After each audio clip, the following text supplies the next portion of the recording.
Hello Elisa, merci d'être avec nous aujourd'hui. Est- Merci Noémie. Avec plaisir.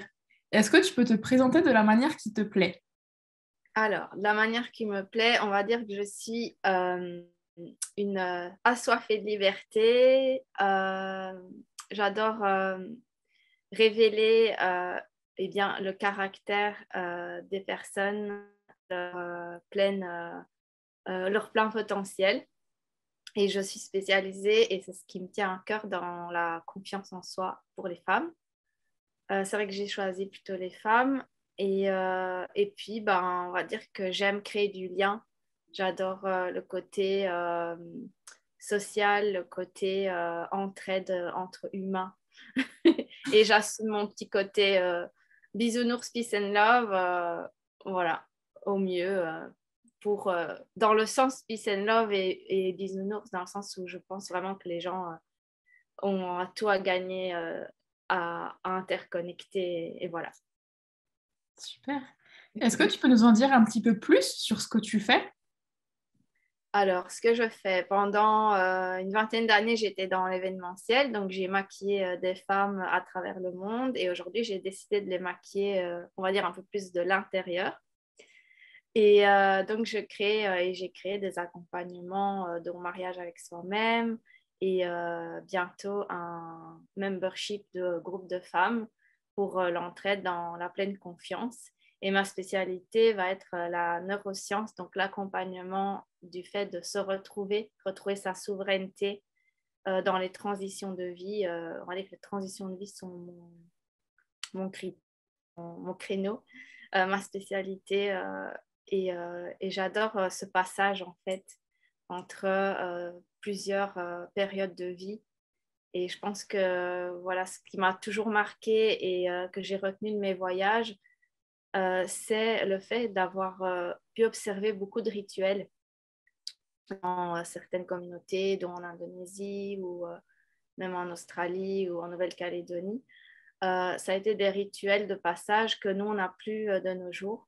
Et je me suis dit qu'en créant des accompagnements où on a un peu un rituel de passage avec un accomplissement de la femme, ben, un mariage avec soi-même était super intéressant de le mettre au goût un peu occidental. Et je ne trouvais pas de manière, à part peut-être aller danser dans les bois ou chanter avec, avec nos fleurs ou nos tambours, ça ne me correspondait pas, même si j'adore la spiritualité. Et je me suis dit, ouais, le mariage avec soi-même est né comme ça, en fait. C'est Voilà. génial. Qu'est-ce qui t'a donné envie de te lancer dans l'entrepreneuriat? Alors, ça fait 20 ans que je suis auto-entrepreneur, comme je l'ai dit avant plus tôt, enfin, je te l'ai dit dans l'événementiel. Et simplement, j'ai une très courte période de CDI, donc de salariat. Et en fait, pour moi, ça ne me correspond pas dans le sens où ma soif de liberté et ouais, d'autonomie n'était pas respectée. Et comme je suis une créative et que j'aime créer du lien, eh bien, c'est aussi compliqué pour moi dans le salariat, en tout cas mon option à moi. Donc, on va dire que la liberté et ma valeur de liberté n'étaient pas respectées. Ok. Voilà. Est-ce qu'en tant que femme, tu as eu des difficultés dans le monde entrepreneurial, que ce soit du coup à l'époque quand tu t'es lancée en tant que maquilleuse ou là en tant que coach, ou je ne sais pas trop comment tu te définis? Ouais. Bah, je me définis coach, accompagnatrice au féminin parce que maintenant, les mots ouais, n'ont pas vraiment une grande importance pour moi. Pour ce qui est le terme coach, parfois, est un peu péjoratif, mais voilà. Euh, les difficultés que j'ai eues, c'est peut-être en tant que femme de devoir prouver peut-être 2 fois plus que tu es compétente. J'ai eu l'impression parfois de devoir un peu plus ramer dans le sens, voilà, tu es une femme, ouais, là, dans mon cas, je suis blonde, je parais jeune alors que j'ai 42 ans. Et le côté crédibilité, parfois, a pu me faire jouer des tours. Et je dirais que c'est vraiment plutôt ça. Sinon, j'ai pas eu de gros soucis euh, parce que j'ai toujours pensé qu'en prenant sa place, eh bien, les autres n'avaient plus rien à dire une fois qu'on avait pris sa place. Mais ouais, là, peut-être, je dirais la preuve en tant que femme de faire 2 fois plus et démontrer un peu plus. Est-ce que tu aurais des conseils pour les personnes peut-être qui regardent cette interview et qui se disent, ah ben tiens, moi je suis dans le même cas, on ne me donne pas la crédibilité dont j'ai envie ou dont j'ai besoin. Donc est-ce que tu aurais des conseils pour ces femmes-là justement pour aller plus vite peut-être? Bah, les conseils que je dirais, c'est de se sentir en sécurité quand on le fait, donc de peut-être avoir un accompagnement ou juste être guidé par sa foi, d'y croire et je dirais aussi de ne pas lâcher son rêve et sa passion, parce que même si c'est difficile par moment, euh, quand on est guidé, je crois, par sa passion, les choses se font aussi naturellement. Il y a une espèce d'univers qui se met en place autour de nous et je dirais aussi de s'entourer de personnes qui croient en vous et qui sont dans le même mindset que vous. Euh, voilà, je dirais que c'est important, oui, de choisir son entourage et voilà, d'être avec un mindset de personnes. Donc, aller vers les autres, en fait. Aussi, voilà. Merci pour ce conseil. Ouais. Quelle est du coup, toi, ta vision de l'image et de la confiance en soi? Alors, pour moi, l'image et la vision que j'ai de la confiance en moi, c'est cet appel à la sécurité intérieure. Je pense que la confiance en soi est un thème tellement large qui regroupe aussi ben, l'amour de soi, euh, le fait oui, de prendre sa place dans la vie, énormément de choses, d'oser la métamorphose. Et je dirais que la petite clé, ou en tout cas la manière dont je vois la confiance en soi et en soi-même, c'est vraiment se sentir en sécurité avec soi-même, avoir les propres ressources qui nous permettent de se sentir bien en premier dans notre corps, dans notre tête, avec les autres. Et pour moi, la sécurité affective qu'on apporte à nous-mêmes fait qu'on va avoir beaucoup moins peur, moins de problèmes émotionnels. Et en fait, une fois qu'on retire ces peurs et ces alertes qu'on a du corps, en fait, qui sont des peurs parfois même inconscientes ou un petit peu archaïques, puisque à la base, on était des animaux, eh bien, ça, c'est ce que j'explique aussi en neurosciences, c'est que cette espèce de peur ou insécurité émotionnelle ou des traumas qu'on a pu avoir ou des phrases qui nous ont conditionnés dans l'enfance ou avec le temps font qu'on a perdu cette confiance. Mais qu'en fait, souvent, notre corps veut nous garder en état d'alerte, en état de sécurité. Donc, il fait ça pour notre bien-être. Et c'est pour ça que parfois, il nous empêche, on pense qu'il nous empêche d'évoluer. Donc, je pense que c'est beaucoup d'amour de soi aussi de se dire que notre corps fait du mieux qu'il peut pour nous maintenir en sécurité. Donc, le sujet va être un peu compliqué là en interview, mais il y a vraiment un aspect neuroscientifique aussi voilà, à prendre en compte. Et que pour moi, le secret, c'est vraiment ça, ouais. C'est être en confiance avec soi fait que, eh bien, ouais, en sécurité, en confiance, fait qu'on va être à même d'affronter la vie, affronter nos peurs beaucoup plus facilement.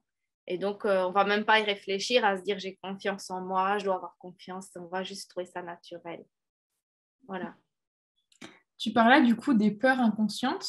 Ouais. Est-ce que tu aurais des conseils, peut-être des astuces pour commencer à mettre de la conscience sur nos peurs et pour pouvoir Ouais. éventuellement commencer à travailler dessus? Alors, déjà, c'est observer un peu, je dirais que ce serait d'observer ce qui nous fait peur, puisque parfois on est pris par notre émotion, nos peurs, et on n'a parfois juste pas conscience, c'est dans notre corps, dans notre façon d'agir. Donc, moi, je trouve que ce qui est bien, c'est d'avoir un petit cahier et se dire pendant une semaine, moi, c'est ce que je fais dans les accompagnements un peu plus poussés, avec un suivi, on trouve nos propres ressources pour se sentir justement en confiance et en bien-être. C'est prendre pendant une semaine, par exemple, avoir un petit bracelet qui va nous rappeler pendant cette semaine-là, je vais avoir mon petit bracelet qui va me rappeler l'ancrage, de faire attention à ce qui me fait peur, à ce qui m'angoisse, à qu'est-ce qui me fait basculer d'un état de bien-être à un état de stress et de le noter dans un cahier. Si c'est lié à l'environnement, si c'est lié à une personne, si c'est lié à, à une musique, une odeur, un bruit, passer par les 5 sens. Et déjà, essayer de se connecter à pouvoir déchiffrer ce qui vraiment nous fait peur. Et le pourquoi, ça va être plutôt après. Je dirais que après, ça va peut-être plus se travailler de manière personnelle. Mais déjà, avoir conscience du pourquoi. Et pourquoi faire ça, justement, c'est parce qu'une fois qu'on sait le pourquoi de nos peurs, ou si on a aussi des phrases qui nous viennent en tête, voilà, écrire vraiment dans ce cahier pendant 1 semaine ou 10 jours, un temps donné, qu'on s'est choisi. Une fois qu'on aura ces réponses, on va pouvoir aussi travailler à l'inverse. Et bien, du coup, si je vais prendre un exemple personnel, moi, je n'aime pas le métro, j'habite Paris, mais voilà. Je sais que mon point de rupture, comme j'appelle ça, c'est vraiment du bien-être au mal-être. Ça va être de rentrer dans le métro. Eh bien, je vais savoir que juste avant, je vais pouvoir déjà éviter, s'il y a moyen, de faire autrement que passer en galerie. Mais ça va être juste avant de respirer, de penser pendant le métro à un moment de bien-être, de me conditionner justement à cette situation. Et une fois qu'on arrive justement à renverser la situation, eh bien, on se retrouve dans un état plutôt de bien-être. On contre cette alerte de peur ou cette alerte que met en place notre corps et notre cerveau de stress. Et la deuxième chose que je dirais, c'est s'intéresser à ce qui nous fait du bien justement par notre corps. Si on aime un sport, si on aime la nature, si on aime respirer. Et ça donnait à des techniques aussi de respiration. Voilà. Après, les peurs archaïques, comme ce serait trop long d'en parler, mais c'est vraiment des peurs qu'on a gardées dans notre ADN primitif et animal. Et pour déculpabiliser aussi, je dirais que c'est important de savoir qu'on ne le maîtrise pas toujours parce que c'est ancré en nous aussi de cette manière-là. Voilà, si ça répond à ta question, sans que je fasse une masterclass. Non, non, c'est très clair, du coup, merci. Est-ce que pour toi, il faut avoir une bonne image et une bonne confiance en soi pour se lancer en général et dans l'entrepreneuriat?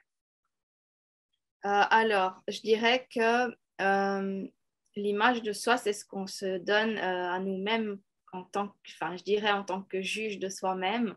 Et je dirais que pour moi, le secret, c'est de faire l'inverse, c'est d'être authentique, d'oser être authentique, oser être qui on est, parce que les gens nous aimeront toujours plus pour qui on est que si on met des masques. Et puis le problème aussi de se dire, je dois attendre d'être moi-même, c'est qu'on va reporter très souvent à demain et à demain et à demain, puisque être soi-même, est-ce qu'à la fin de notre vie, on sera vraiment nous-mêmes à 100%? Vu que tout change, tout est cyclique et que nous, on a aussi des phases de changement dans notre vie. Donc, je dirais oser et inversement, oser de qui on est, justement, c'est comme ça qu'on va se retrouver le mieux, je pense. Et donc, ouais, il ne faut pas attendre et il faut oser y aller. Voilà. Et est-ce que tu aurais des conseils pour les gens qui disent oui, mais moi je suis pas prête, j'ai vraiment envie? Par exemple, quelqu'un qui a une peur viscérale de retourner au boulot parce que dans le salariat ou parce qu'elle est dans un boulot qui lui convient pas, mais qui a justement ses peurs et ses blocages en se disant bah non, en fait, je suis pas assez ou j'ai pas assez confiance en moi pour me lancer. Alors, quand c'est dans ce sens-là, je dirais de trouver qu'est-ce qui nous mettrait en sécurité pour avancer. Trouver son propre petit mode d'emploi pour oser se dire, voilà, de cette manière-là, je l'envisagerais, je ne sais pas, ça peut être mettre de l'argent de côté, ça peut être savoir qu'on a l'appui d'un chéri ou de la famille, ou de se dire simplement, ben, je risque. Moi, ça a toujours été mon cas, je n'ai pas eu énormément d'appui financier, mais c'est aussi un choix. Je me suis dit, je préfère vivre peut-être avec moins d'argent, mais être libre et heureuse. Mais je savais que ça ne me mettait pas en insécurité plus que ça, parce que moi, je pouvais le gérer. Donc, je dirais qu'il faut trouver son petit mode d'emploi pour se dire, tiens, je veux cet objectif, je veux être entrepreneur, je veux réussir à créer quelque chose. Ben, qu'est-ce qui ferait que dans cette situation-là, je pourrais le gérer, je pourrais me lancer. Voilà, comme ça, on se sent entouré par nos petites actions, ce qu'on a envie de mettre en place sans être trop dans le malaise, puisque le but, c'est pas de créer des stress, des angoisses non plus. Voilà. Ok. J'ai vu que toi, du coup, tu utilisais ton image, des photos de toi pour les réseaux sociaux, donc pour communiquer Oui. sur ce que tu faisais.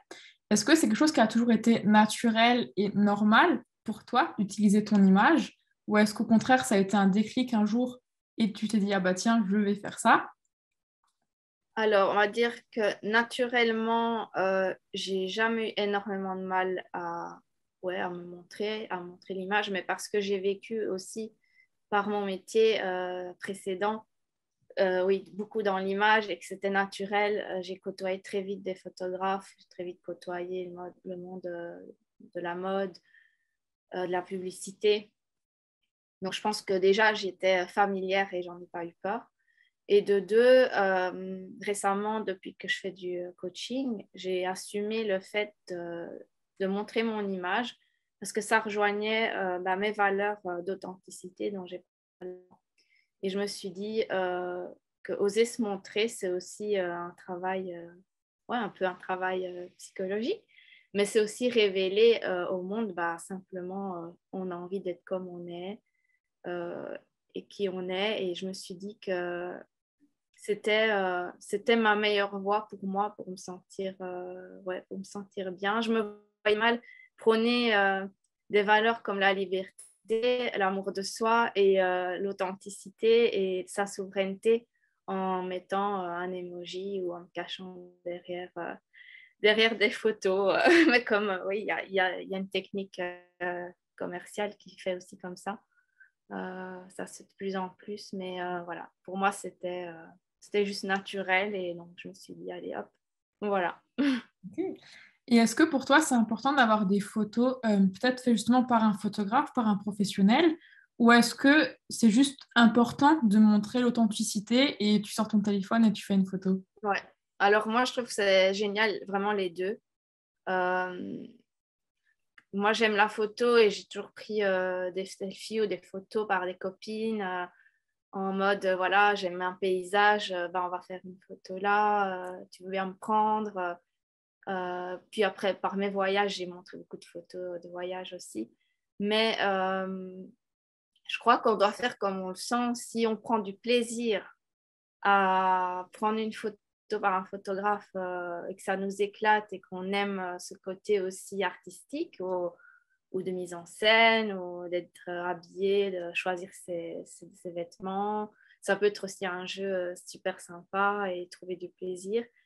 Et si on aime le côté très nature, on peut faire les deux tant qu'on est authentique et que ça fait partie de qui on est. Voilà, sans calmer. Moi, j'ai vraiment deux côtés. C'est pour ça que je dis que je suis une hippie diva parce que j'ai le côté hippie où je peux me montrer non maquillée en live vite le soir en rentrant ou quand j'ai envie de passer un message, même en marchant. Et je suis comme je suis où je fais une photo vite fait. Et puis parfois, j'adore aussi prendre des photos et j'adore le monde de la photo. Donc voilà. Mais Est-ce que, chacun doit faire ce qu'il ressent pour trouver son plaisir là-dedans, en fait. bien sûr, est-ce que tu aurais un message à ton toi d'il y a 10 ans? Oui, mon mois de... Il y a 10 ans que je me remémore, ouais, j'étais à Bali. Je dirais il y a 10 ans, c'est de m'écouter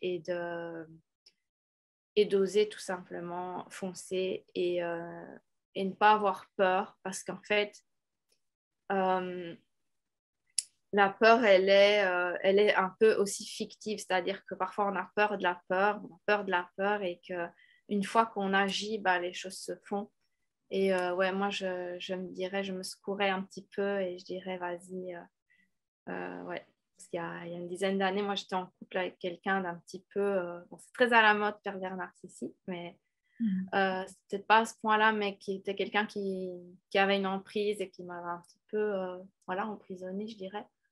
Et j'étais dans une belle prison dorée. J'osais pas en sortir. Et je dirais, voilà, d'oser que la vie est bien faite et que les choses se font. Ouais, oser, oser, bouge-toi. Vas-y. Super. Est-ce que tu aurais un podcast, un film, une série ou un livre, enfin peu importe, que tu as lu ou que tu as connu en tout cas et où tu te dis ça, tout le monde devrait connaître? Ouais, moi j'ai un livre, d'ailleurs, attends, je vais voir si je l'ai. Ah, vraiment le hasard. J'en ai deux même. Euh,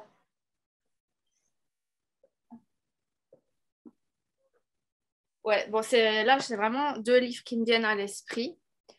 Ouais, c'est vraiment des livres qui me viennent à l'esprit. Je dirais c'est La maîtrise de l'amour de Don Miguel Ruiz, qui a fait aussi les accords Toltec. Mm.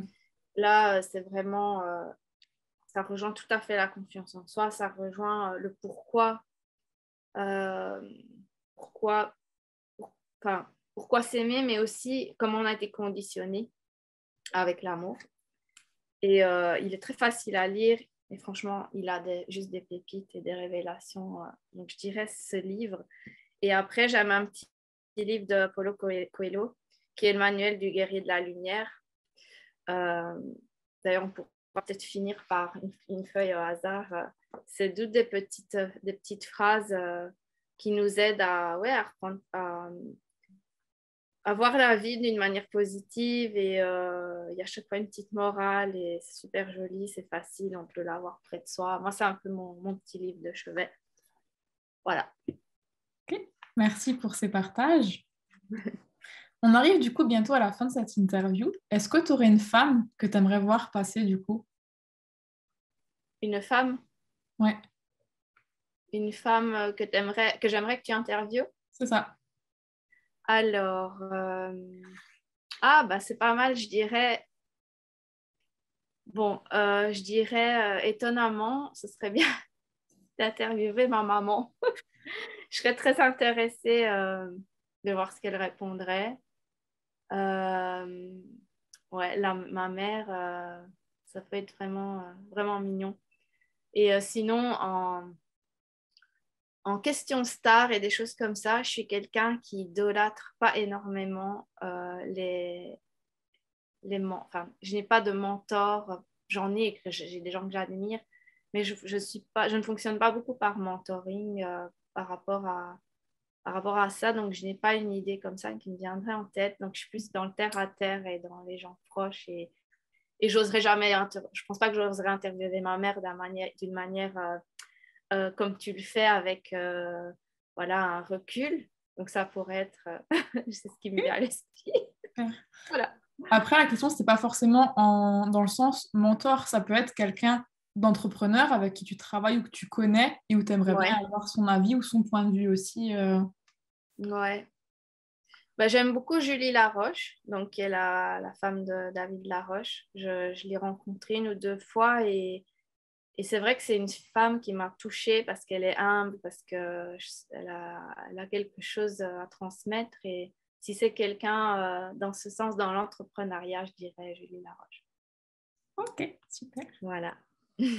On arrive du coup à la fin de l'interview. Est-ce que tu as un dernier message, un dernier conseil à faire passer aux personnes qui auront regardé l'interview en entier?